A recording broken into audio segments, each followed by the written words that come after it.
अंबर शहदादकोट ज़िले में 1 खां 4 ग्रेड जे नौकरियुनि में ॿियनि ज़िलनि जा माण्हू भर्ती करण ऐं पंहिंजा नवाज़ी ख़िलाफ़ पीपी शहीद भुट्टो तरफ़ां जनाह खां एहतिजाजी मुज़ाहिरो करे डिस्ट्रिक्ट प्रेस क्लब अॻियां धरणो हुयो।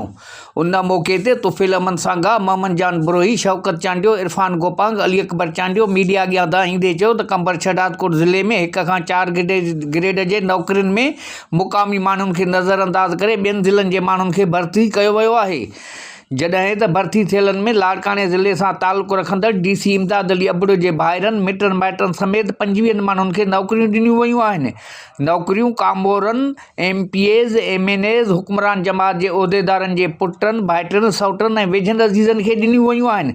जॾहिं त लिखियल पढ़ियल ग़रीब मिसकिननि खे नज़रअंदाज़ कयो वियो आहे।